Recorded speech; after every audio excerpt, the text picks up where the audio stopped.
계속해서 고린도후서의 말씀을 나누고 있습니다.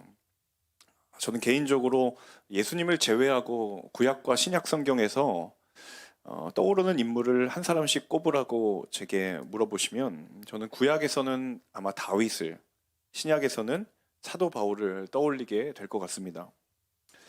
다윗과 사도 바울은 모두 다 성경에서 굉장히 상징적인 인물 가운데 하나입니다. 그런데 개인적으로 다윗은요, 굉장히 성경에 인간적인 면모들이 많이 나와 있는 것 같습니다. 물론 신앙적으로 굉장히 위대한 인물이기도 하지만 아마도 우리의 그 머릿속에는 이 다윗이 저지른 커다란 죄, 이 밧세바 사건이 참 뇌리에 강렬하게 남아있기 때문이 아닐까라는 생각이 들죠.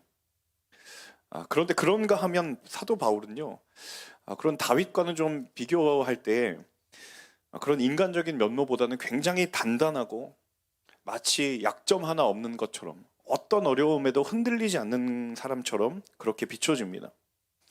그도 그럴 것이 이 부활하신 주님을 만난 이후에 사도 바울의 삶을 우리가 보고 있으면 참 그 인생이 어떤 유혹에도 흔들리지 않을 것 같은 사람, 사명만을 향하여서 오직 전진을 하는 사람, 어떠한 그의 마음 가운데 인간적인 연약함을 찾아볼 수 없을 것 같은 그런 사람처럼 우리 눈에 보인다라는 것이죠.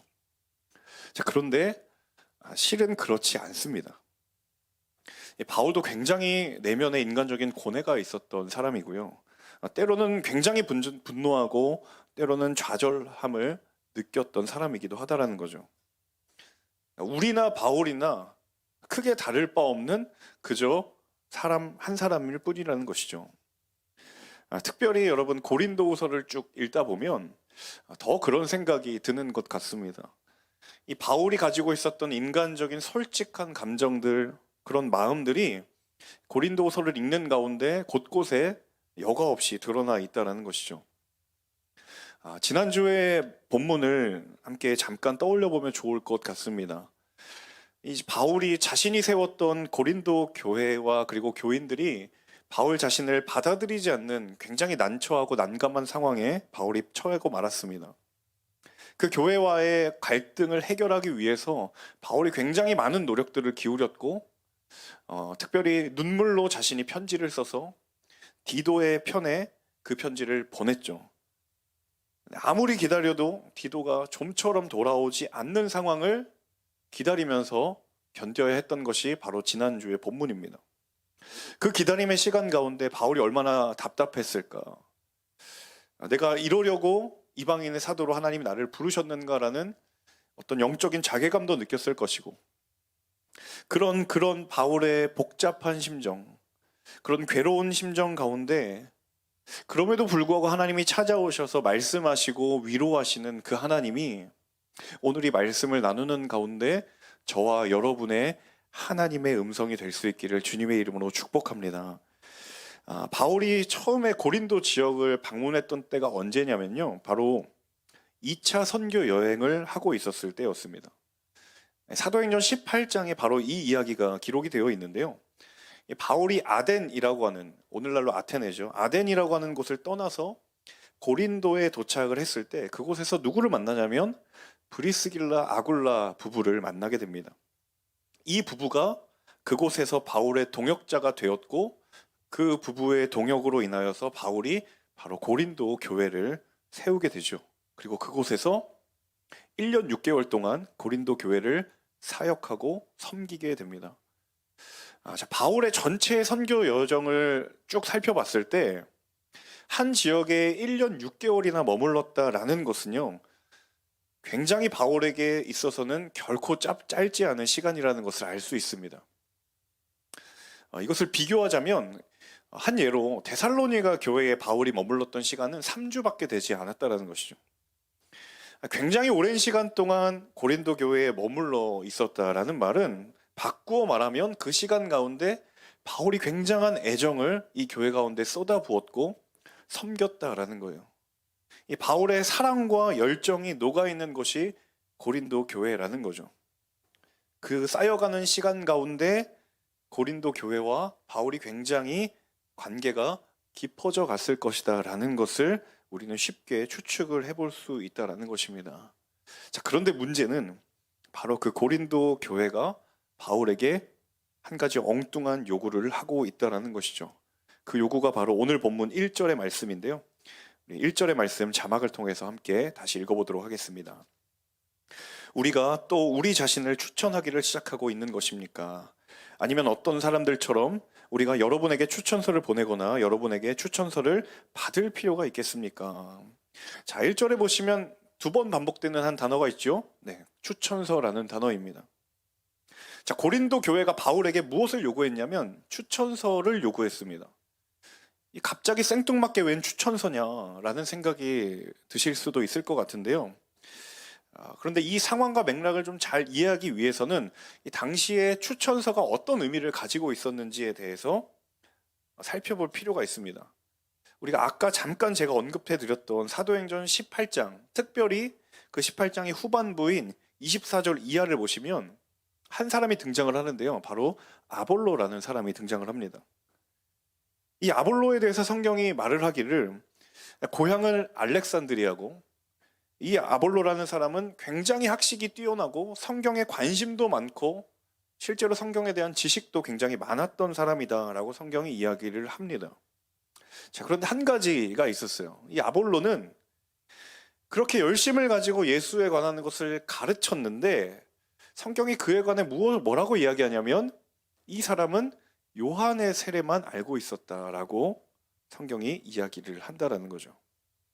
자, 그런 아볼로가 에베소 지역에 갔을 때 누구를 만나냐면 바로 고린도 교회를 바울과 함께 세웠던 그 고린도 교회의 창립 멤버인 브리스길라 아굴라 부부를 만납니다.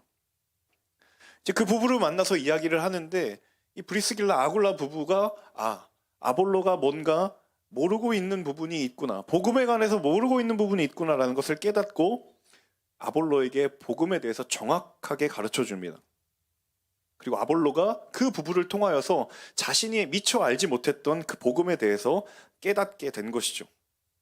자, 이제 깨닫게 난 이후에 이 아볼로는 굉장히 열정이 있는 사람이었기 때문에 그 열정을 이제 어딘가에 헌신해야 되는 그런 마음의 동기가 생기는 거죠.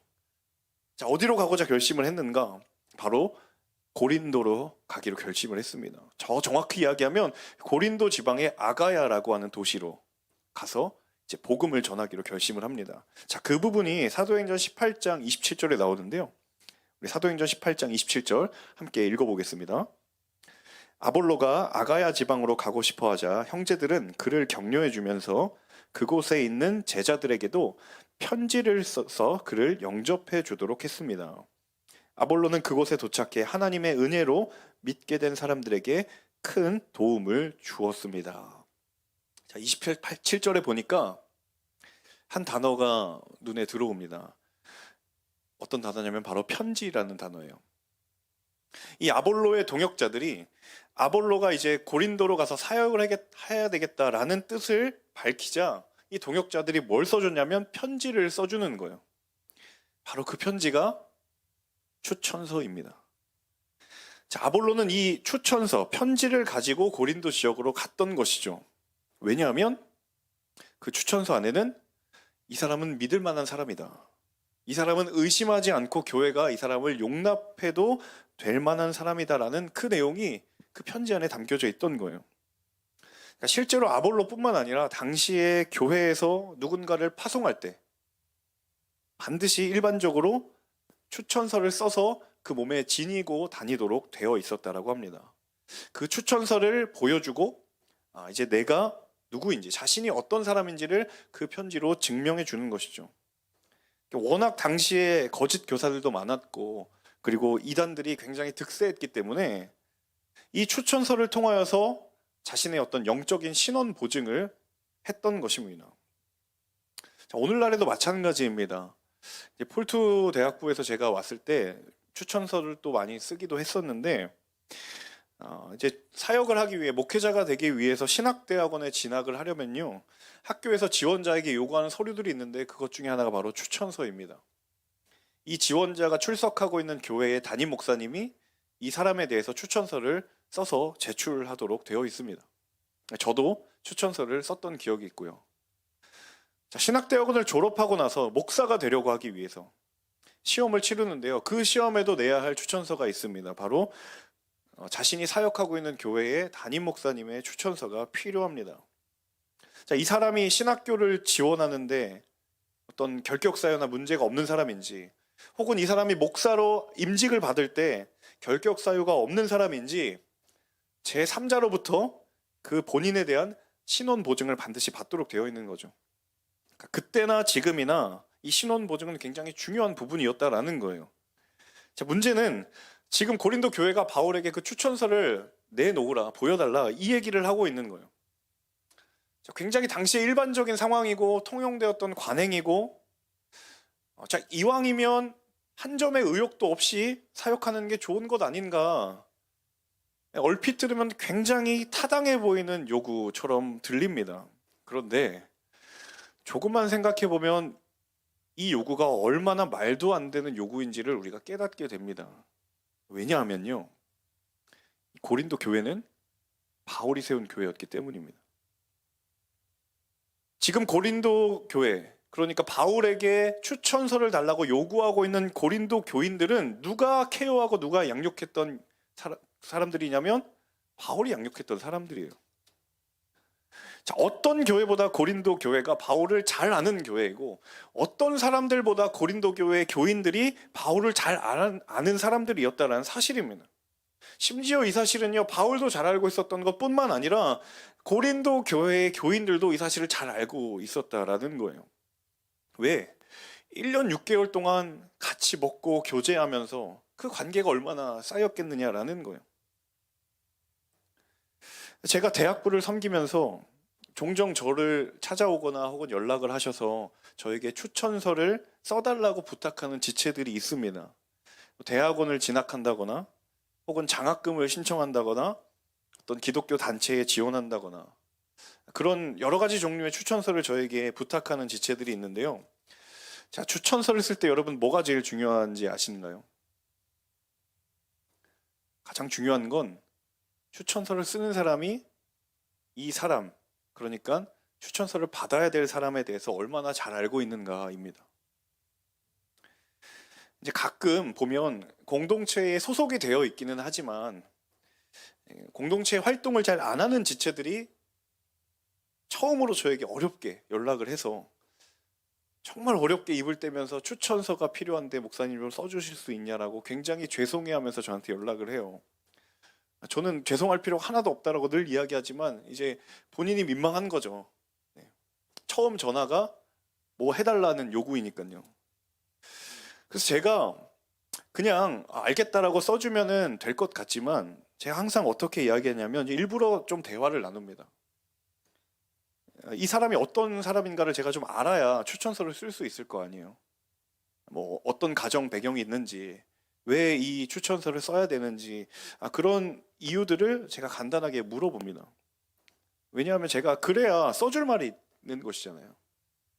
그냥 밑도 끝도 없이 이 사람을 추천합니다라고 쓰기에는 그 추천서가 가지고 있는 무게감과 효력이 있기 때문에 그렇게 할 수 없는 거예요. 자, 지금 고린도 교회가 바울에게 당신이 우리에게 추천서를 보여달라고 말하는 것은요, 한마디로 말하면 굉장히 황당한 요구입니다. 왜냐하면 바울과 고린도 교회는 추천서가 필요 없는 관계예요. 바울 자신이 세운 교회가 고린도 교회이고, 이 고린도 교회의 교인들은 내가 기도하고 섬기고 양육해서 그렇게 키웠던 교인들인데, 지금 그들이 거꾸로 바울에게 당신의 신원을 우리에게 보증해달라고 이야기하는 건 말도 안 되는 요구입니다. 마치 저희 아들이 저에게 당신이 저의 아버지가 맞는지 좀 보여달라고, 유전자 증명서를 저에게 좀 제출하시면 제가 아버지로 받아들이겠습니다, 이 말과 똑같은 거예요. 저 얼마나 속이 터지겠습니까? 여러분, 3장 1절에서 바울이 우리가 또 우리 자신을 추천하기를 시작하고 있는 것입니까? 우리가 여러분에게 추천서를 보내거나 여러분에게서 추천서를 받을 필요가 있겠습니까? 이 말의 뉘앙스가 느껴지세요? 실제로 그들이 바울과 마주했으면 바울한테 몇 대 맞고도 남을 상황입니다. 지금 다른 교회면 몰라도 어떻게 너희들이 내게 추천서를 달라고 요구할 수 있겠느냐. 단지 답답하다, 속상하다라는 말로는 이 바울의 감정을 다 담아낼 수가 없는 거예요. 아마 피가 거꾸로 솟는 그런 기분이 아니었을까. 자, 그런데 저는 이 대목에서 이런 물음이 들었어요. 어떤 물음이냐면, 만약에 바울이 추천서를 보여주었다면 그들은 바울을 과연 용납하고 인정했을까? 정말 그들이 요구했던 대로 바울이 추천서를 그들에게 보여주었다면 과연 고린도 교인들은 바울을 용납하고 인정했을까? 자, 그들이 원했던 추천서가 정말 있었다라고 합시다. 바울이 보여주었다라고 해봅시다. 자, 그러면 과연 그들은 사도가 맞으시군요. 우리 선생님 맞으시군요. 라고 그들이 바울을 용납하고 인정했을까? 정말 고린도 교인들은 이 추천서가 필요했기 때문에 바울에게 그것을 요청한 것일까? 아마도 아닐 것입니다. 절대로 그러지 않았을 거예요. 자, 이게 무슨 의미일까요? 믿을 수 없었던 것이 아니라 믿고 싶지 않았던 거예요. 당신이 우리의 사도라는 사실을 받아들일 수 없었던 것이 아니라 받아들이고 싶지 않았던 거예요. 바울을 향해서 지금 끊임없이 고린도 교인들이 불신의 메시지를, 제스처를 내고 있는 것은 이 바울의 사도된 신원을 보증받기 위해서 필요한 무언가가 부족했기 때문은 아니다라는 사실입니다. 바울에 대한 추천서가 없었기 때문에 고린도 교회가 바울을 용납하고 있는 것은 아니다라는 사실이에요.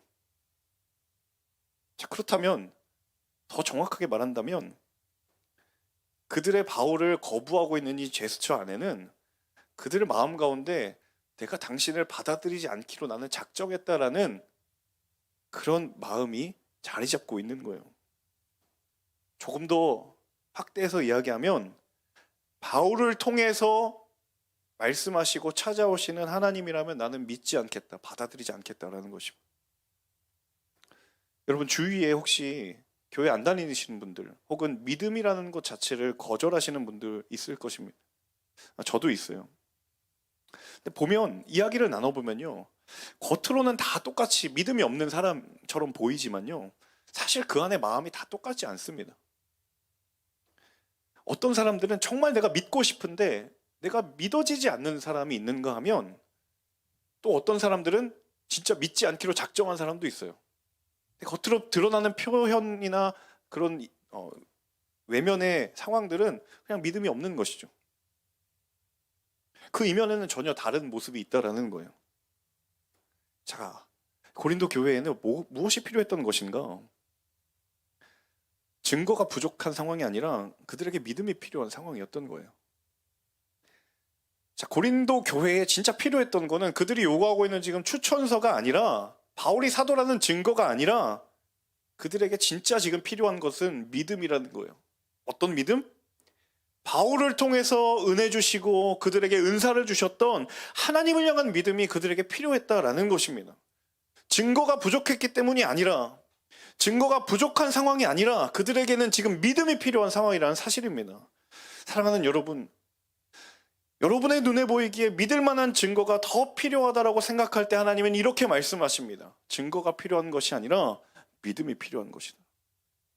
증거가 모자르기 때문이 아니라 지금 이 상황은 믿음이 필요한 상황이라고. 하나님, 내 삶에 나를 흔들리지 않게 하는, 내 삶에 흔들림이 없는 하나님을 믿을 만한 증거가 필요합니다라고 말씀하실 때 하나님이 이렇게 말씀하시는 거예요. 지금 너의 상황은 믿을 만한 증거가 더 필요한 것이 아니라 믿음이 필요한 상황이다라는 사실입니다. 여러분의 믿음의 현주소에 과연 무엇이 더 필요하다라고 생각하십니까?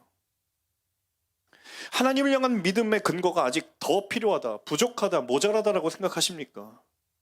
사랑하는 여러분, 증거를 구하는 삶을 뛰어넘어 믿음을 구하는 삶으로 나아갈 수 있기를 주님의 이름으로 축복합니다. 밤이 새도록 내가 수고하여서 그럼에도 불구하고 잡은 것이 없지만 내가 말씀에 의지하여 그물을 깊은 곳에 던지리라고 하는 그 베드로의 고백은 과연 무엇을 의미하는 것입니까? 예수님이 찾아오셔서 그에게 깊은 곳에 그물을 던져라라고 이야기했을 때, 정말 깊은 곳에 던졌을 때 그물이 찢어지도록 고기가 잡힐 만한 데이터와 근거를 나에게 가져다 주시면 내가 그물을 던지겠습니다 라고 하는 것이 아니라, 내가 말씀에 의지하여 깊은 곳에 그물을 던지리라. 그에게는 증거가 부족했던 상황이 아니라 믿음이 필요했던 상황이라는 사실이죠. 우리의 삶에 필요한 믿음, 그 믿음은 하나님이 기뻐하시는 믿음인 줄로 믿습니다. 이 믿음을 더하시는 믿음의 삶이 될 수 있기를 주님의 이름으로 축복합니다. 우리 이어서 2절, 3절의 말씀 함께 읽도록 하겠습니다. 여러분이야말로 모든 사람들이 알고 있고 읽고 있는 우리의 마음에 기록된 우리의 편지입니다. 여러분은 우리의 섬김을 통해 나타난 그리스도의 편지입니다. 이것은 먹으로 쓴 것이 아니라 살아계신 하나님의 영으로 쓴 것이며 돌판에 쓴 것이 아니라 육체의 마음판에 쓴 것입니다. 참 바울이 지혜롭고 굉장히 성숙했다라는 게 저는 이 대목에서 발견하게 됩니다. 정말 말도 안 되는 요구를 고린도 교회들이 했는데 굉장히 지혜롭게 대응을 하는 것 같아요. 바울이 어떻게 대답을 하냐면, 여러분들이야말로 우리 마음에 기록된 우리의 편지다. 쉽게 표현하면요, 무슨 추천서가 필요하느냐, 너희들이 바로 내 눈에 보이는, 너희 눈에 보이는 바로 나의 추천서다라는 거예요. 자, 그리고 그 추천서에 대해서 이어지는 바울의 독특한 고백이 있습니다. 그 고백은 무엇이냐면, 그런데 그 추천서라고 하는 것, 내가 말하고 있는 이 편지는 어떻게 쓰여진 거냐? 먹으로 쓴 것이 아니라 살아계신 하나님의 영으로 쓴 것이다. 돌판에 쓴 것이 아니라 육체의 마음판에 쓴 것이다. 도대체 이게 무슨 말이냐? 조금 어렵게 들릴 수 있는 말인 것 같은데 간단하게 해석하면 바로 이런 말입니다. 사도 바울이 고린도 교회를 세우고 이 교인들을 양육하면서 그들의 마음에 변화가 일어났다라는 거예요. 그 과정 가운데 그 마음에 추천서, 편지가 쓰여졌다라는 거예요. 고린도 교인들에게 일어난 영적인 변화가 바로 마음에 쓴 편지라는 거예요. 구체적으로 어떤 변화인가? 사도 바울을 통해서 많은 은혜가 고린도 교회에 공급이 되었습니다. 은사가 많이 일어났습니다. 하나님을 만나는 사람들이 많아졌습니다. 그 은혜의 경험 가운데 하나님께서 이 고린도 교회에, 그리고 그들의 마음 가운데 영적인 정체성의 변화를 경험하게 하셨다라는 거예요. 하나님의 영으로 썼다, 육체의 마음판에 썼다라는 말은 이 의미를 이야기하는 겁니다. 자, 여러분 잘 아시죠? 고린도 교인들 얼마나 많은 은사와 눈에 보이는 영적인 체험들을 경험한 사람들입니까? 근데 문제는 그 은혜와 그 놀라운 은사의 경험이, 그것이 바로 나의 영적인 정체성을 만드는 줄로 그들이 착각했다라는 거예요. 그 경험이 내가 어떤 사람인지를 이야기하는 줄로 그들이 착각하고 있었다라는 거예요. 공동체에서도 리더십을 오래 하고 교회에서 직분을 가지고 심지어 저처럼 교회에서 목사의 직분을 하는 그런 눈에 보이는 직분들이 내가 영적으로 어떠한 사람인지를 이야기해 준다라고 수많은 사람들이 생각을 하면서 살아갑니다. 하지만 절대로 그렇지 않습니다. 마치 고린도 교인들이 눈에 보이는 은사, 내가 방언을 했고, 내가 어떤 치유의 은사를 경험했으니 바로 그것이 내가 하나님의 사람이라는 것을 증명해 주는 것이다라고 착각하면서 살았다라는 거예요. 그게 아니라는 거예요. 내가 어떤 존재인지를 보여주는 것, 그것은 눈에 보이는 것이 아니라 하나님께서 그들의 마음에 새겨주신 것, 영적인 정체성이라는 거예요. 어떤 정체성?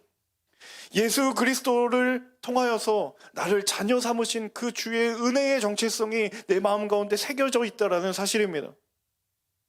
다르게 표현하면 내 안에 그리스도의 흔적이 있다라는 것만이 나의 나됨을 이야기해 준다라는 사실입니다.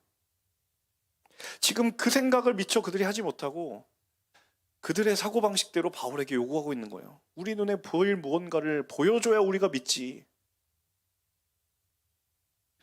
이미 고린도 교회의 각 사람 가운데 그 증거가 이미 지워지지 않을 만큼 선명하게 새겨져 있고, 그리스도의 흔적이 그들 안에 새겨져 있음에도 불구하고 그들은 지금 바울이 어떤 사람인가를 연연하고 있는 거예요.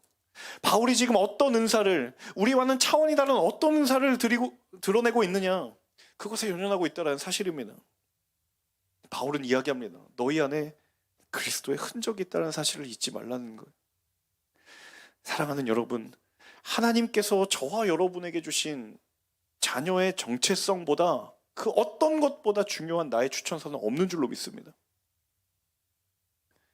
내 안에 그리스도의 흔적보다 귀한 것은 없고, 가장 근원적인 흔적과 증거는 내 눈에 보이는 상황과 내 눈에 보이는 요소들이 아니라 하나님이 저와 여러분의 마음판에 새겨주신 그 아들을 내어주심으로 인하여서 새겨주신 자녀된 정체성, 그리스도인의 흔적만이 여러분이 어떤 사람인가를 말해주는 가장 중요한 흔적이라는 사실을 기억하실 수 있기를 주님의 이름으로 축복합니다. 우리 마지막 5절에서 6절의 말씀 함께 읽도록 하겠습니다. 그러나 우리는 무엇이 우리에게서 나온 것처럼 스스로 자격이 있다고 생각하지 않습니다. 우리의 자격은 오직 하나님께로부터 났습니다. 그분은 우리로 하여금 문자가 아니라 영으로 말미암는 새 언약의 일꾼이 되기에 충분한 자격을 갖추도록 하셨습니다. 문자는 죽이는 것이요 영은 살리는 것이기 때문입니다. 바울이 마지막으로 이야기합니다. 내 삶이 하나님을 보여주고 있음을 기억하라. 집요하게 자신을 공격하고 대적하는 그 공격에도 불구하고 사도 바울이 무너지지 않을 수 있었던 까닭은요, 딱 한 가지입니다. 나를 통하여서 지금 하나님이 드러나고 있다는 사실을 바울이 알고 있었기 때문입니다.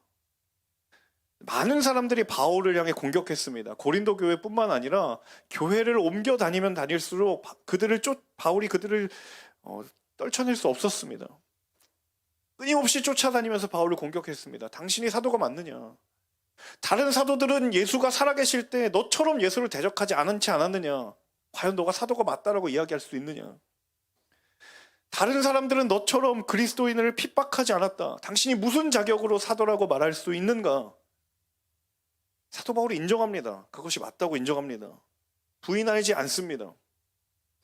평생에 정말 마음의 짐처럼 존재하는 자신의 과거입니다. 그런데 바울이 고백하는 것은 바로 그 삶을 통하여 하나님이 어떤 분이신지를 드러내겠다고 하나님 말씀하셨다라는, 내가 너를 이방인의 사도로 삼겠다라는 것, 내가 사도 바울의 삶을 통하여 하나님의 하나님 되심을 보여주겠다라는 것이 그 대적자들을 향한 바울의 고백이요, 이방의 교회들을 향한 바울의 선포이요, 그리고 하나님의 선포라는 사실입니다. 바울이 자신의 인생을 이렇게 정의를 합니다. 디모데전서 1장 15절 16절 우리 함께 읽어볼까요? 같이 읽겠습니다. 이 말씀은 믿을 만한 것이요 또한 모든 사람이 받을 만한 말씀이다. 곧 그리스도 예수께서 죄인을 구원하시려고 세상에 오셨다는 것이다. 죄인 가운데 내가 가장 약한 사람이다. 그러나 내가 긍휼히 여김을 받는 까닭은 그리스도 예수께서 내게 먼저 끝없는 인내를 보이심으로써 앞으로 주를 믿어 영생 얻을 사람들의 본보기로 삼으시려는 것이다. 아멘. 사랑하는 여러분, 이 고백이 바울이 바울 되게 하는 고백입니다. 얼마든지 바울은 자신을 드러낼 수 있습니다. 그들의 니즈에 따라 자신을 드러낼 수 있습니다. 그들이 정말 달콤하게 원하는 로마의 시민권, 그에게 있었고요. 율법의 해박한 지식 있었고요. 누구도 범접할 수 없는 은사 자신이 받았습니다. 얼마든지 그것으로 자신의 사도됨을 드러낼 수 있었습니다. 근데 얼마나 그것이 헛된 것이고 어리석은 것인지 사도 바울이 누구보다 잘 알고 있었어요. 그래서 오히려 바울은 다른 것을 보여줍니다. 어떤 것으로부터 지어지지 않는 것, 성령을 통하여 내 마음 가운데 주신 것, 내게 생명 주시고 소망 주신 그리스도를 통하여서 내가 설명될 수 있고 내가 증명될 수 있다는 것. 여러분, 이 바울의 자기소개서가 저와 여러분의 자기소개서인 줄로 믿습니다. 세상이 여러분의 삶을 향하여 당신이 어떤 사람인지 보여달라고 이야기할 때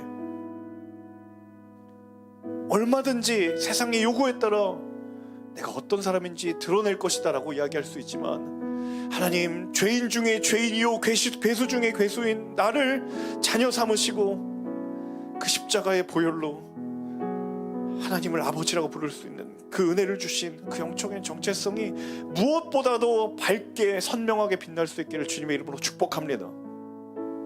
자격 없는 우리의 힘이 아니라 오직 주의 능력으로, 주의 보혈로 여러분의 여러분됨이, 나의 나됨이 드러나게 될 줄로 믿습니다.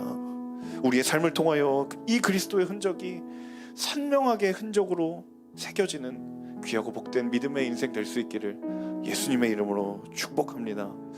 우리 함께 이 찬양 부르고 함께 기도했으면 좋겠는데요. 주의 보좌로 나아갈 때마다 여전히 부족하지만 나를 품으시고 나를 구원하신 그 주의 십자가 사랑 앞에 주님, 내가 나아갑니다. 나를 완전케 하시고 나를 온전케 하시는 그 사랑을 힘입어 나아갑니다. 주님, 내 믿음의 걸음을 붙잡아 주시옵소서. 함께 찬양하도록 하겠습니다.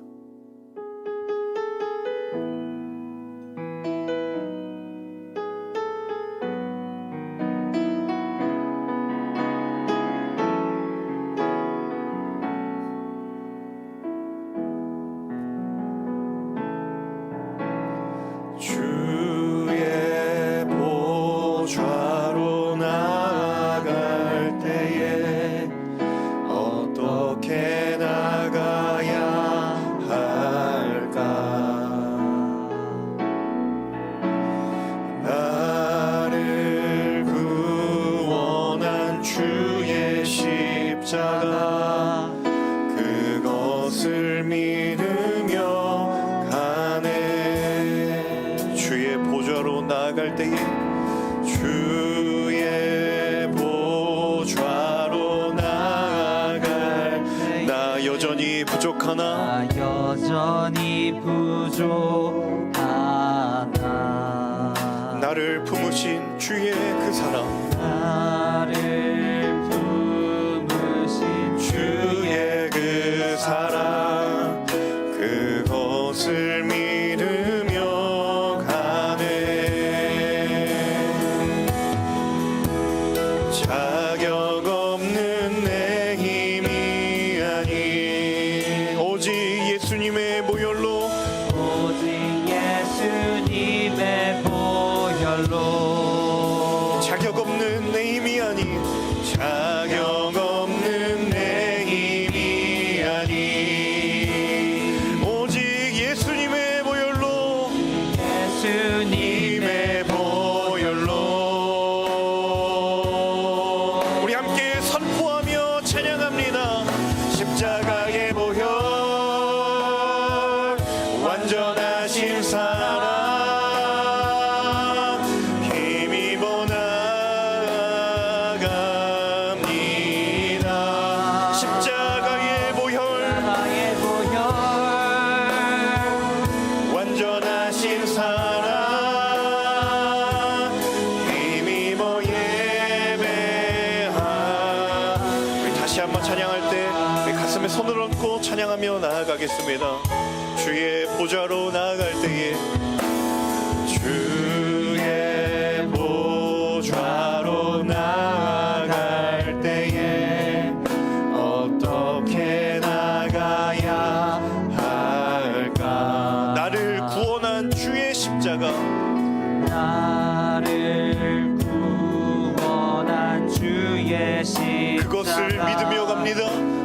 그것을 믿으며 가네. 자격 없는 내 힘이 아닌 자격 없는 내 힘이 아닌 오직 예수의 오직 예수님의 보혈로 자격 없는 내 힘이 아닌 자격 없는 내 힘이 아닌 오직 예수의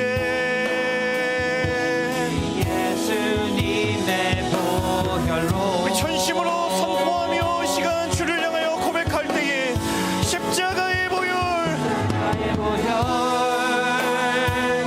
완전하신 사랑 힘입어 나갑니다. 나갑니다. 십자가의 보혈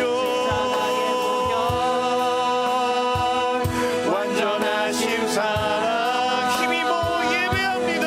힘입어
사랑 힘입어 예배합니다.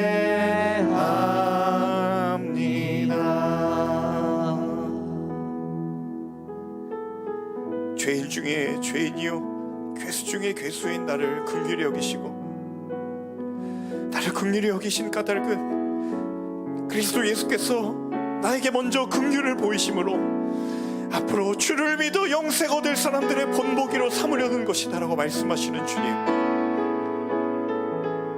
당신이 어떤 사람인지 증명하라고 말하는 그 말도 안 되는 고린도 교인들의 교인아 요구들 앞에 너희들이 바로 나의 자랑이요 너희들이 바로 나의 추천서라고 말하며 너희의 마음 가운데 하나님이 영으로 써주시고 성령으로 써주시는 너희의 마음의 그리스도인됨과 그리스도의 흔적이 너희를 말하게 될 것이다. 그 흔적이 하나님 되심을 드러낼 것이다 라고 말씀하시는 주님, 오늘 우리의 삶을 통하여 그리스도인의 그리스도인됨이 드러나게 하여 주옵소서.